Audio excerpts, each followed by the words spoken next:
Ja. Ja, Schatz. Ja, aber nur kurz. Ich habe noch Leute im Geschäft. Nein, ich denke es eher nicht. Ja, das Geld wächst jetzt auch nicht auf den Bäumen. Und da der Esel, der Goldstückchen schiesst, gibt es im Fall nur im Märli. Ja, Schatz. Ja, wir sehen uns ja gerade noch.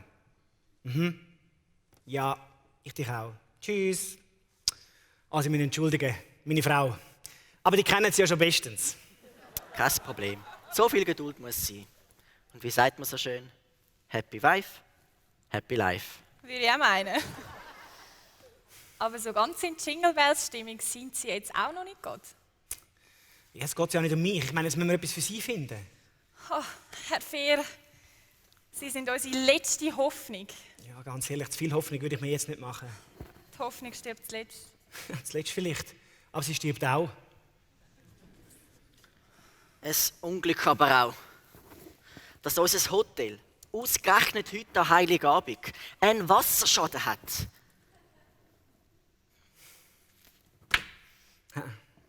Keine Chance. Es tut mir mega leid, aber wirklich, es hat kein freies Hotelzimmer in der ganzen Region nicht. Oh je. So auf die Schnelle kann ich Ihnen nichts organisieren. So ein Seich. Ich meine, die ganze Situation im Moment macht es auch nicht besser, oder? Und dann Weihnachten macht auch noch alles schwieriger. Das kann ich nicht glauben. Wir können doch nicht die Weihnachtsnacht im Auto verbringen, mit einem Baby. Und schon wieder sind wir bei dieser Geschichte. Wie meinen Sie? Ah, nichts. Irgendwie landet man mit ihnen immer wieder bei dieser kurligen Weihnachtsgeschichte. Da fehlt nur noch der Stern. Schatz, Jussi, bitte, ich halte das nicht mehr aus. Nein. Sie haben schon recht. Die Weihnachtsgeschichte. Ich meine, wie wäre es, wenn Sie bei mir würden, da im Reisebüro schlafen, bis wir das Hotelzimmer gefunden haben für Sie? Ich meine, klar, ist jetzt nicht ganz Ritz-Carlton, aber besser als irgendein so stinkiger Stall in Bethlehem. Das ist jetzt aber nicht Ihren Ernst. Ja, selbstverständlich, kommen Sie, wir haben doch Weihnachten.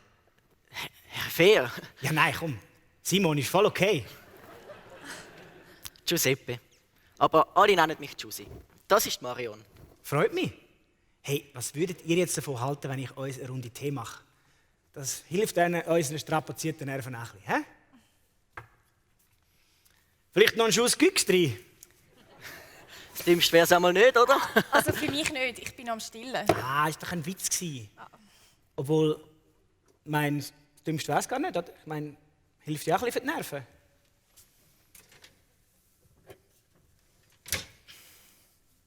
Salim? Herzlich willkommen. Wie geht's? Herr Fehr, Entschuldigung, ich wollte nicht stören. Ich kann auch später kommen. Nein, ist doch gut. Ich bin gerade am Tee machen. Sie nehmen doch sicher auch eine Tasse. Nein, Sie haben Kunden. Nein, komm jetzt. Salim, hocken Sie an, ich bringe Ihnen gerade etwas.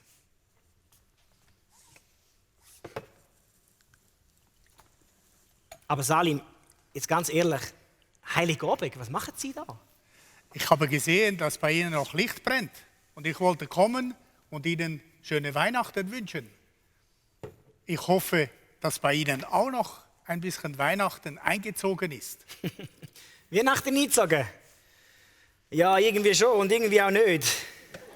Warum? Habe ich was Falsches gesagt? Nein, es ist eigentlich wieder einer von diesen lustigen Zufällen. Ich meine, jetzt ganz ehrlich, aber in Weihnachtsstimmung bin ich jetzt wirklich nicht gerade. Ich meine, nach dem Scheissjahr. Und auf der anderen Seite ist gerade die junge Familie da bei mir eingezogen. Sie ziehen ein? Jawohl. Ich habe gedacht, solange man kein Hotelzimmer findet für sie, können sie da bei mir im Reisebüro schlafen. Und ich kann es immer noch nicht glauben. Herr Fehr, dann haben Sie ja Weihnachten wie nie zuvor. Also, jetzt komme ich nicht ganz draus. Was hat das für einen Zusammenhang? Herr Fehr, mehr Weihnachten geht nicht. Barmherzigkeit, Nächstenliebe, Großzügigkeit ist doch, worum es an Weihnachten geht. Mami, der Papa, der Laden voll. Linda, komm, dann warten wir noch rasch draussen. Nein, kommt doch rein. Ich habe doch noch ein Plätzchen für euch. Und 10 Leute sind wir ja noch nicht. Hey, Schatz?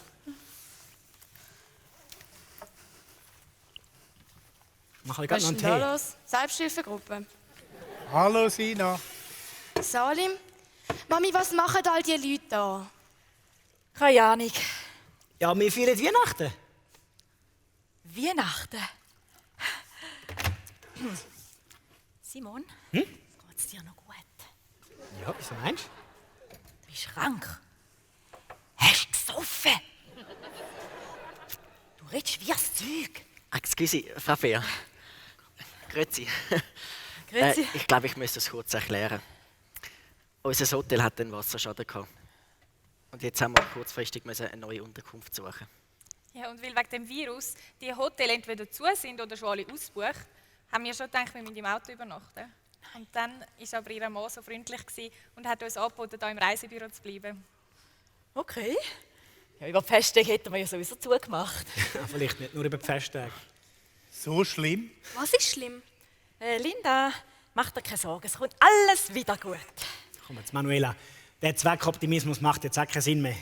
Schlicht steht uns das Wasser bis zum Hals. Solltest jetzt aber lieber den Kopf nicht hängen lassen. Sina, bitte. Ist doch so gut. Sie hat ja recht. Und ganz ehrlich, ein bisschen Humor in dieser ganzen Situation schadet das auch nicht. Papi, musst du dein Reisebüro jetzt für immer zumachen? Vielleicht. Kann schon sein, aber ganz ehrlich, das ist doch jetzt nicht das Wichtigste. Nicht? Nein. Ich meine, ich habe jetzt wirklich genug Zeit gehabt, in den letzten Tagen darüber nachzudenken, was denn wirklich wichtig ist im Leben. Und ich habe herausgefunden, das Reisebüro steht nicht mehr zuoberst auf meiner Liste. Und was steht denn jetzt zuoberst auf deiner Liste? Denk du, ich, wir, uns, unsere Familie, dass es uns gut geht. Und ich habe gemerkt, dass man den Frieden wirklich finden kann, wenn man am rechten Ort sucht. Und wo muss man suchen? Vielleicht dort, wo man es am wenigsten erwarten würde. Wieso dort, wo man es am wenigsten erwartet? Ich glaube, die Geschichte von der ersten Weihnachten und dem unscheinbaren Jesuskindli, die zeigt doch, dass nicht alles so ist, wie es auf den ersten Blick wirkt. Die Maria und der Josef, die Hirten auf dem Feld, die Weisen aus dem Morgenland. Sie alle haben es gewagt, dieser unglaublichen Geschichte eine Chance zu geben. Und haben dabei mehr gefunden, als sie je erwartet hätten. Freude erfüllte alle Menschen, die bei der Krippe dem Christkind begegnet sind. Und wie geht es jetzt für das Reisebüro weiter? Keine Ahnung. Aber wenn nicht das Weihnachtswunder passiert, dann... Ich meine, ich müsste irgendeinen Investor haben, der an mich glaubt und an das Reisebüro. Frau Meier, herzlich willkommen. Ich meine, mit Ihnen hätte ich jetzt auch nicht gerechnet. Grüezi fair, grüezi miteinander. Das habe ich mir schon gedacht. Aber ich will sehr gerne etwas mit Ihnen besprechen. Okay, also wenn es Ihnen nichts ausmacht, können wir es sonst gerade in der grossen Runde besprechen. Wir haben schon so ein bisschen «Fühlst mich, spürst mich» da. Das ist mir auch recht. Herr Fair, mir ist unser Gespräch recht nachgegangen. Auch, dass Sie momentan in einer schwierigen Situation sind. Und ich will Ihnen gerne ein Angebot machen. Es ist jetzt nicht gerade Gold, Weihrauch und Myrrhe, aber es wäre ein Weihnachtsgeschenk. Okay, jetzt bin ich richtig gespannt. Wie wäre es, wenn wir unternehmerisch zusammen arbeiten? Wir würden Ihr Reisebüro bei uns integrieren, Ihnen kurzfristig finanziell unter die Ärmel greifen und dann zusammen neue Pläne schmieden. Das würde uns beiden gut tun. Ihrem Portemonnaie und unserem Portfolio. Wow, ein richtiges Weihnachtswunder. Ich bin sprachlos. Das passiert ihm sonst nie. Frau Meier, was soll ich sagen? Herr Fehr, Sie wissen doch, Sie können mir keinen Wunsch ausschlagen. Wo Sie recht haben, haben Sie recht, Frau Meier. Ja, ich würde sagen, wir haben einen Deal.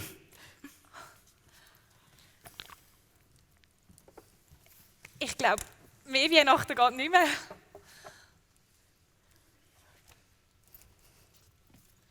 Lustig. Bei uns da ist es jetzt eigentlich auch gerade wie im Stall von Bethlehem.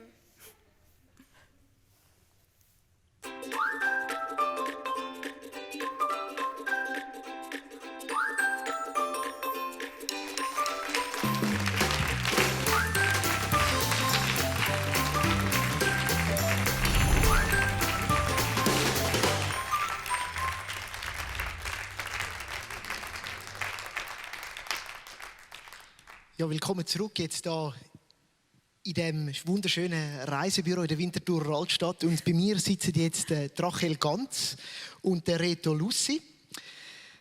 Rachel, du bist bekannt aus der Sitcom als die erfolgreiche Geschäftsfrau Frau Meier. Soeben das Geschäft von Simon Fehr gerettet. Du bist 28, verheiratet mit dem Roman Ganz und du bist Lehrerin auf der Sekundarstufe. Der Reto ist 37, er ist verheiratet und Vater von 3 Kindern. Die eine von seinen Töchtern ist da heute auch mit auf der Bühne gestanden. Er ist der Drehbuchautor und Regisseur von dem ganzen Stück von dieser Sitcom und den meisten wohl auch bekannt als Pastor von der GVC und Teil von unserem Leitungsteam. Schön, dass ihr da mit mir seid. Ich freue mich mit euch über auch das Stück, die Sitcom «Möchte gern Frieden», aber auch über Weihnachten allgemein und was sie so für uns bedeutet, zu reden. Ich selber bin so auch am Rand mit involviert gewesen. Ich durfte so Gedankenanstöße zum Weiterdenken ausformulieren und auch per Video an die Leute bringen, so parallel zu dem Projekt. Und freue mich jetzt sehr, dass wir zusammen können über das Projekt und über was Weihnachten 2020 in unserem Leben und hoffentlich auch im Leben der Menschen, die heim sind, ein bisschen zusammen reden. Als erstes kann man sagen, das Jahr ist alles anders. Und das haben wir sicher alle irgendwo erlebt. Ich denke, du als Lehrerin, wir in der Kirche, das ist klar. Und normalerweise feiern wir an Weihnachten da grosse Events mit ganz vielen Menschen in der Arena. Das sind die Momente, wo wir ganz vielen Leuten können, die Botschaft, die uns als Kirche auf dem Herz ist, kundtun, verkünden, dass Frieden auf der Erde gekommen ist, dass Jesus geboren ist als Retter für die Welt. Und das Jahr ist alles anders. Das hat uns herausgefordert, Reto, und ich würde dich gerne fragen, wie ist am Schluss die Idee von dieser Website gereift? Wie ist alles da dazu gekommen? Also es war am Schluss dann so ein bisschen von der Not zur Tugend. Bereits nach der Sommerferien haben wir gemerkt, dass wir das Weihnachtsmusical-Projekt, das generationenübergreifendes Projekt, nicht durchführen können. Da haben wir normalerweise fast zwischen 80 und 90 Mitwirkende gehabt. Ein Chor, wo etwa 30, 40 Leute dann so auf engstem Raum zusammen sind. Und dann haben wir schon hier gemerkt, das wird nicht gehen. Und dann haben wir relativ bald dann entschieden, dass wir umswitchen wollen. Und wir haben uns so gedacht, mit diesen Regelungen hier, 300 Personen, das wäre doch cool, eigentlich ein riesen Fest da zu machen. Das wäre unser Plan gewesen, am 19. und 20. also am vergangenen Wochenende und 24. 25. da, so gut man das könnte, Weihnachten zu feiern, viele Leute einzuladen, coole Livestreams zu machen. Und schon dort haben wir eine so die erste Idee dann so ein bisschen entwickelt, hey, inhaltlich, wo soll das angehen? Und wir haben etwas gemacht, etwas gewagt. Wir haben nämlich so Anzeigetafeln gebucht gehabt. Und zwar eine beim Bushäusli da, wo da in der Nähe ist, und eine im Kreisel oben. Und das ist wie so fix gewesen. Wir haben gewusst, ab dem 14. Dezember haben wir dort mit relativ viel Geld 2 prominente Orte. Und dann nach der Herbstferien irgendwann ist uns dann klar geworden, okay, die Massnahmen, die jetzt kommen, die verunmöglichen es uns, die Leute hier anzuholen. Und dann haben wir das Problem gehabt, wir haben aber die Anzeigetafeln dort gehabt. Genau, ich erinnere mich an den Moment, du hast eine Werbefläche verfügbar, weißt aber noch nicht, was jetzt kannst machen. Das war irgendwie sehr komisch gewesen. Es war mega schwierig gewesen. Und dann eben, weiss ich noch, sind Sevi Höhn, unser Grafiker, und ich sind so zusammengeguckt und dann haben versucht, Ideen durchzuspinnen, was könnten wir dort drauf tun. Und dann sind wir sehr schnell drauf gekommen, wir müssen dort etwas haben, das die Leute gerade sofort anschauen können. Wenn wir dort ankommen und sagen, am Montag, am 14., ja, du kannst dann am 25. 10 Tage später einen Livestream schauen, das macht ja niemand. Und so sind wir dann haben wir uns überlegt, ja, was könnten wir dann machen? Und dann sind wir schnell auf die Idee gekommen, ja, eigentlich müsste es etwas Kurzwilliges, etwas Unterhaltsames sein, vielleicht etwas Lustiges, das aber trotzdem ein bisschen Tiefgang hat. Und dann haben wir so studiert, ja, was machen wir dann oder was könnten wir dann? Und dann ist uns die Idee gekommen mit diesen Theatern. Die kennen wir aus Gottesdienstserien oder vor allem auch so in einem Ferienangebot, zum Beispiel in Ferien am Meer in Griechenland, wo wir das über 4 Wochen hinweg machen. Und dann haben wir gesagt, komm, das kombinieren wir. Das, was wir gut können und das, was wir jetzt hier machen wollen. Und dann ist so die Idee von dieser Sitcom gekommen. Ja, und was auf die Beine gestellt worden ist, ist fantastisch. Das beeindruckt mich persönlich. Das ist wirklich gewaltig. So ein Projekt ist ein riesiger Hosenlupf, das ist klar. Ich denke, die jetzt das live da miterleben, sehen auch, was das alles bedeutet, das zu produzieren. Und das ist ja jetzt das erste Mal gewesen, wo man nur einen Take macht. Sonst ist das ganz viel gelaufen. Da geht es um Drehbuch schreiben, auswendig lernen, Bühne bauen, technische Abläufe definieren, filmen, schneiden, nachbearbeiten, Webseite aufschalten, Plakatgestaltung machen, so vieles. Und jetzt, Rachel, du bist irgendwann wohl überfallen worden. Ich nehme an, vom Pippo oder Reto oder wer da war. Bist du sofort on fire gewesen? Ja, mega, also mega spontan. Ich glaube, ich bin in der Drittbesetzung oder so. Am du bist Schluss nicht noch erste Wahl. zurückgestoßen. Oh. Nein, nicht erste Wahl. Entschuldigung. Also erste Wahl und dann noch 2 Umwege. Genau. Genau. Ja, aber ich habe natürlich das gerade mega cool gefunden. Ich meine, ich liebe Theaterspielen und gerade von Griechenland und so extrem. Bei mir war das Problem, dass eigentlich alle Probedaten schon voll gebucht waren, so spontan wie wir unterwegs waren. Und wir haben sie irgendwie geschaufelt und ich habe noch Sachen umgestellt, dass ich irgendwie dann gleich auch dabei sein konnte. Und das war Hammer. Und spätestens, als ich gehört habe, es gibt Haar und es gibt Make-up, professionell, habe ich gewusst, okay, das ist etwas Neues, das machen wir jetzt wirklich das erste Mal, dass wir da so professionell unterwegs sind. Ja, genau. Das heisst, du hast dich nicht selber schminken dann für diese Aufnahmen. Aber wie sehen sonst so Vorbereitungen aus für dich als Schauspielerin? Du machst das ja, du hast das auch schon oft gemacht, im Rahmen der Kirche. So, ich würde sagen, du bist eine Laienschauspielerin, aber doch mit viel Erfahrung. Wie bereitest du dich vor auf das? Also es ist immer zuerst das Skript lesen und immer, wenn du das Skript liest, weisst du immer, da müssen sie lachen, da müssen sie lachen, da müssen sie lachen. Also gerade in so Sitcoms, und das finde ich immer mega cool, so dann den Text lesen und wissen, okay, wie willst du das umsetzen, wie setzen das die anderen um. Und ich habe dann selber 1000 Ideen im Kopf, was wir machen könnten. Und dann kommt aber der Redner und sagt, man macht es aber so. Und dann muss man sich so finden. Und das ist ja dann super. Du hast einen Redner, der Chef ist und der sagt, so geht's. Und dann ist der Text auswendig lernen. Und dann ist wirklich da angekommen mit 10 oder 11 crazy Leuten zusammen sein und einfach es lustig haben. Aber dann gleich auch wissen, okay, der Redner will so und wir machen es so. Und dann machen wir es wirklich, ist mega cool so. Wenn du immer wechselst zwischen, das ist mega lustig. Aber nachher musst du wieder ernsthaft sein und fokussiert nachher weitergehen. Ja. Ist es streng gewesen, das Ganze? Mich ehrlich gesagt nicht, weil ich einen kleinen Part hatte. Ich glaube, da in den Kameras und der Redner hat da ziemlich sicher viel mehr geschwitzt. Für mich war es einfach nur mega cool gewesen. Auch jetzt am Schluss können da die hinten zuhören und zuschauen und sehen bei den anderen. Und ich fühle dann immer mega gerne mit. Und das ist echt einfach so eine pure Freude, können zuschauen, dann schnell kommen. Wirklich spannend. Cool. Jetzt eben, ihr habt viel gearbeitet, ihr habt euch Zeit genommen, ihr habt spontan Termine freigeschaufelt. Am Schluss, meine Frage jetzt noch ganz so beim Projekt selber. Hat es so einen Moment gegeben für euch, der euch besonders begeistert hat in dieser Umsetzung, in dieser Gestaltung? Etwas, wo man könnte vielleicht sagen, in eurem Herz so einen Sprung ausgelöst hat? Bei mir war es letzten Samstag, wo wir alle da die Abschlussszene gefilmt haben. Und es sind wirklich alle nervös und lustig drauf. Und dann hast du so gemerkt, all die Schauspieler und alle hinter der Kamera und der Redner sind so viele kreative Köpfe. Und wenn sie aufeinander prallen, kann es dann ein bisschen schwierig sein, aber es war so ein krasser Moment, so zu sehen, der hat so viele Ideen und der setzt ihn um und der macht einen dummen Spruch und dann lachen wieder alle. Und wir haben es nachher in der Pause gesagt, wir kennen das eigentlich nicht. Wir haben jetzt nicht die tiefsten Gespräche, aber irgendwie, wenn du da raufkommst und zusammen das spielst, ist es, als wärst du schon ewig eine Familie und schon ewig miteinander unterwegs. Und das war wirklich so für mich der Moment, so wow, ihr seid alle so begabt. Und Gott hat uns so richtig beschenkt, das war mega. Cool, sozusagen fast eine Familie. Danke. Ja, für mich sind es 2 Momente. Also das eine ist, ich bin ja vorne unten gestanden während dem Aufnahmetag und bis dort an ist ja alles in deinem Kopf rein. Und du stellst dir so vor und du musst immer ein bisschen Margen auch einrechnen, weil wir alle sind Laien, wir alle haben jetzt auch nicht die Möglichkeiten, wie jetzt die grossen Firmen oder Fernsehanstalten haben.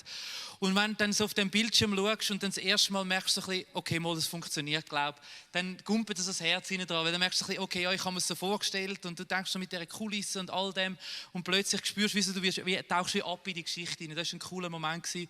Und der zweite coole Moment war ehrlich gesagt mit dem Hündli, das du da gehabt hast, weil da haben wir eigentlich ein Hündli organisiert und dann jemand gefragt und das ist dann vorbeigekommen mit dem, dann haben wir 2, 3 Durchläufe gemacht und das Hündli war so nervös wegen dem Licht und all diesen Leuten und hat die ganze Zeit so rumgejault, oder? Und auf unserem Mikrofon drauf hast du dann immer und dann dachte ich, ja nein, das kannst du jetzt irgendwie auch nicht so machen. Und dann haben wir schon wirklich mit schwerem Herz dieser Frau dann müssen sagen, es geht wirklich nicht, es tut uns leid.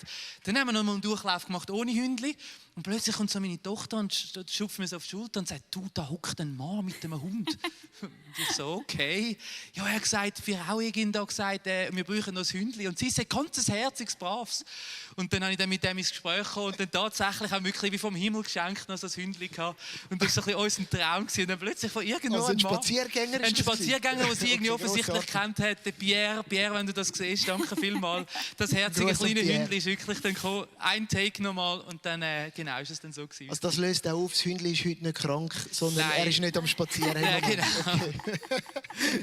Okay. Ja, das ist schön. Ich kann vielleicht selber auch noch sagen, eben für mich war es ja auch so ein Auf und Ab gewesen. Zuerst Fokus auf die Weihnachtsgottesdienste. Was machen wir das Jahr? Wie gehen wir mit dem um? Dann Gespräche mit Angestellten-Team. Wie machen wir das? Auch die Frage, ja, was ist jetzt wirklich dran? Und manchmal fragt man sich, ja, kann man da einen Beitrag leisten?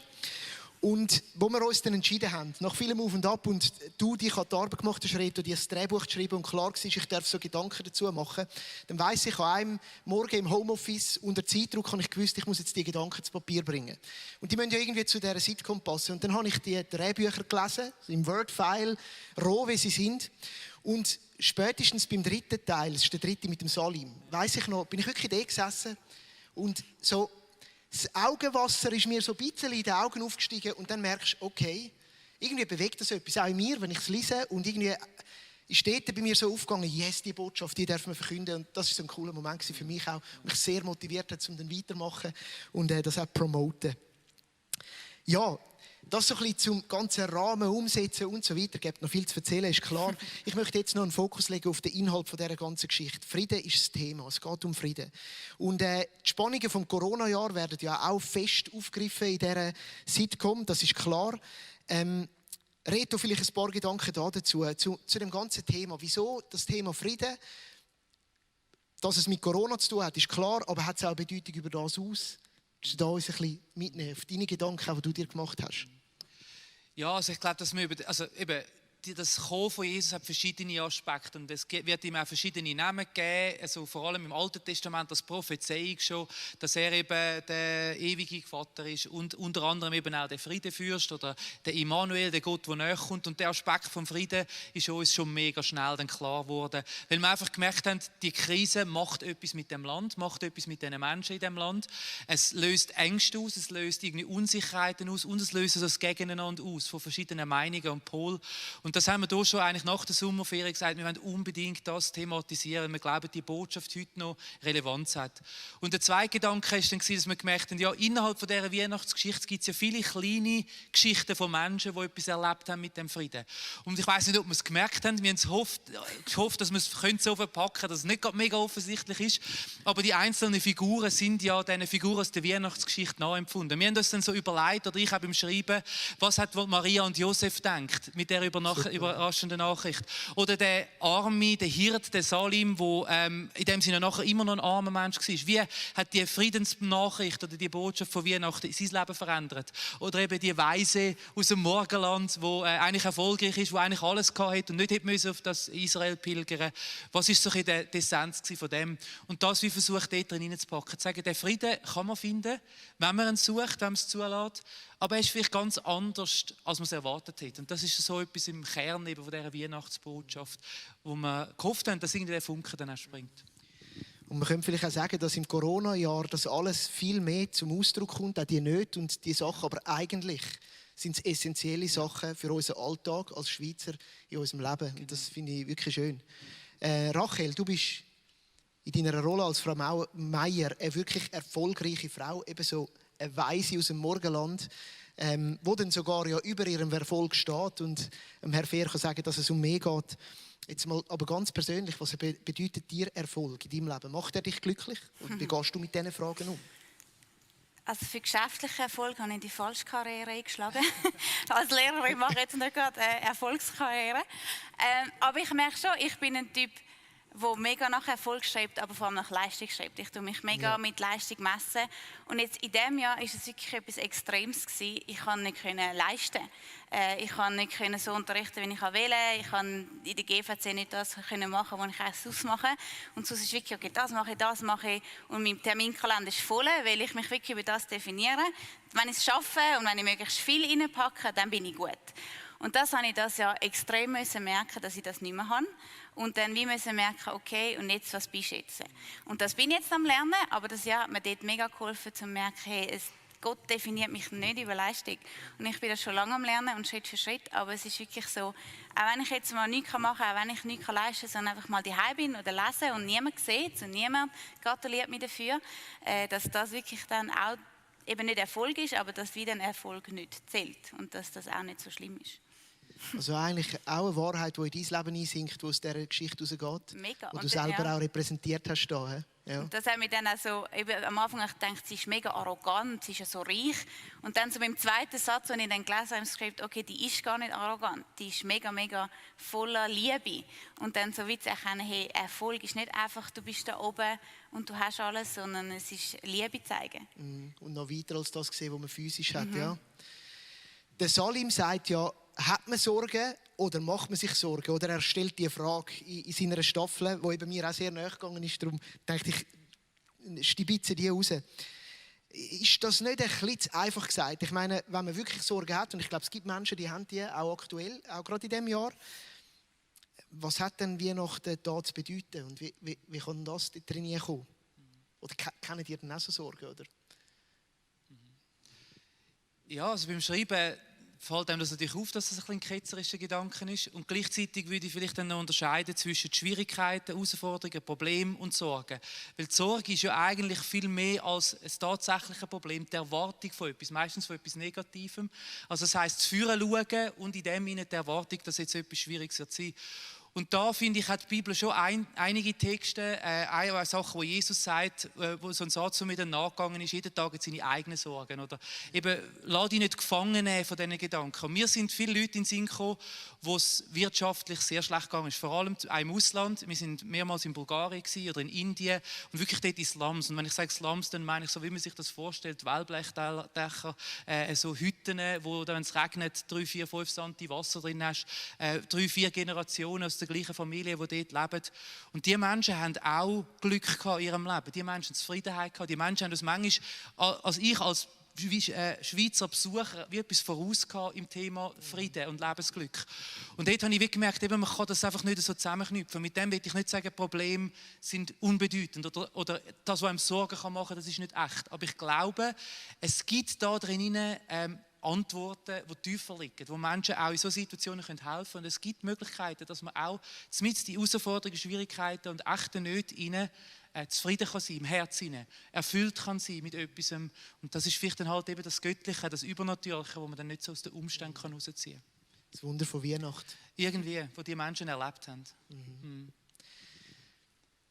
Wenn ihr könntet wählen, welche von diesen Charakteren inspiriert euch am meisten? Das kann auch sie herausfordern oder irgendwie löst am meisten in euch innen aus. Geht das überhaupt, die Frage? Ich weiß es nicht. Ist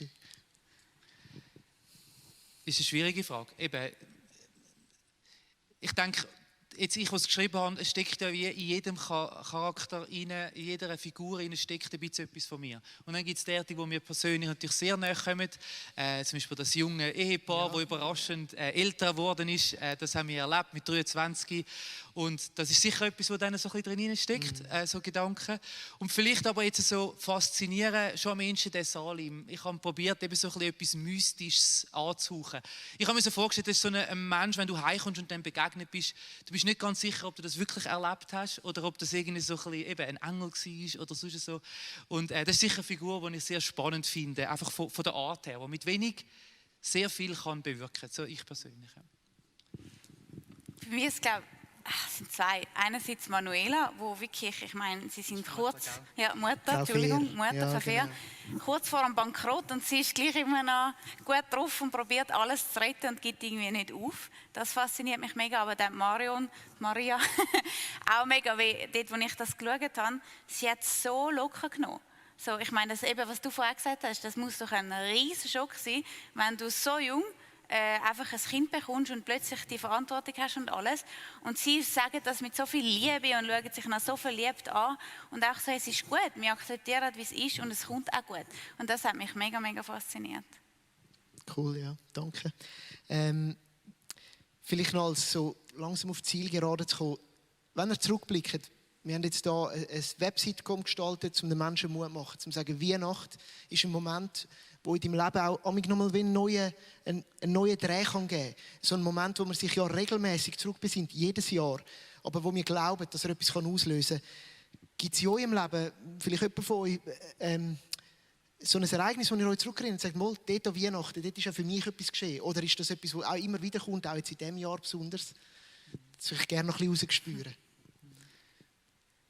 Also bei mir ist, wir haben schon immer Weihnachten gefeiert. Ich habe schon immer Weihnachten geliebt, auch als Kind, wenn das Glöckchen läutet und du kannst gehen Geschenke holen und weisst, jetzt sind sie drunter.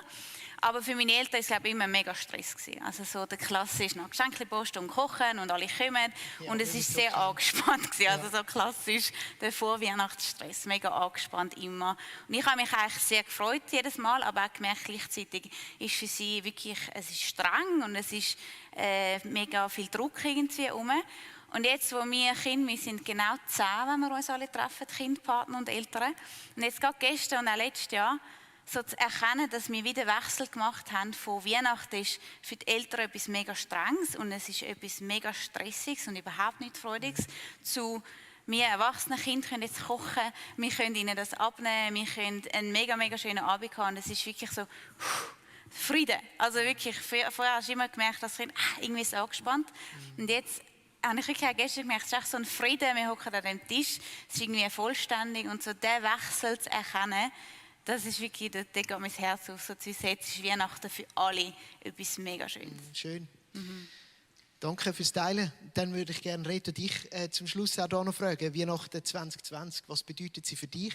Und vielleicht ist das auch so eine Frage nicht an den Regisseur und nicht an den Drehbuchautor, sondern an den Pastor Reto Lucy. Was ist auf deinem Herz auch, zum den Menschen zu sagen, am 25. am Weihnachtstag, so eine Botschaft zu platzieren?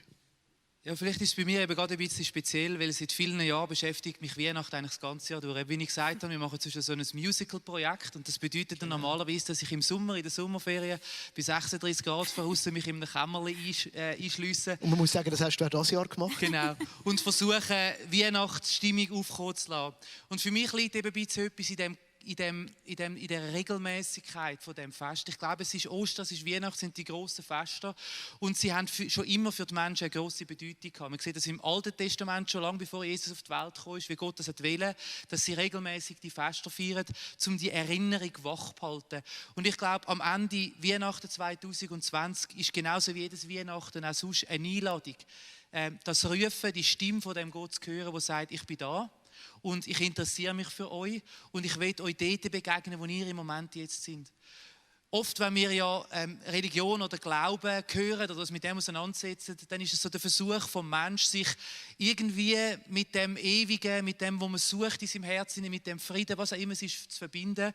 Und Weihnachten ist die Botschaft genau umgekehrt. Gott, der es eigentlich alles gehabt hätte, wo im Himmel oben Jesus die ganze Herrlichkeit und all das gehabt, was er eigentlich in dem Sinne, wo ihm gebührt und er verdient, lädt all das zurück, um den Menschen näher zu kommen und den Menschen genau dort zu begegnen, wo sie sind. Und um das zu illustrieren, ist es ein dreckiger, stinkiger Stall in einem verlassenen Dorf, irgendwo im Nirgendwo, wo man gesagt hat, ja, was ist eigentlich denn dort, oder? Eine kleine, unbedeutende Stadt irgendwo, ein Baby eingewickelte Windeln. Alles zum den Menschen zu sagen, Gott interessiert sich so fest, Gott hat Menschen so fest gern, dass er sie dort will abholen, wo sie jetzt sind. Ihren Nöten, ihren Herausforderungen, ihren Schwierigkeiten, ihren Sorgen, wo sie auch immer sind. Und ich hoffe fest, dass die Erinnerung eben uns das Jahr so näher kommt, ja, weil sie vielleicht auch sehr, sehr aktuell ist. Ich danke euch vielmals fürs mit mir reden über Weihnachten und auch für den ehrlichen Einblick in eure Situation, in Gedanken, die hinter dem Ganzen stecken. Das war bereichernd. Und wünsche euch natürlich auch daheim, wenn ihr das jetzt gehört habt, genau das, dass die Weihnacht irgendwo anklingen in eurem Leben und die Gedanken dürfen mitschwingen, jetzt auch, wenn man vielleicht noch ein bisschen frei hat in den nächsten Tagen. Und natürlich auch eine Ermutigung, wenn du die Botschaft weiterteilen, dann ist es unser grösster Wunsch, dass die Website noch ganz viel geteilt wird mit Menschen, jetzt vielleicht als komplette Päckchen, jetzt hat man ja Zeit, um alles am Stück durchzuschauen.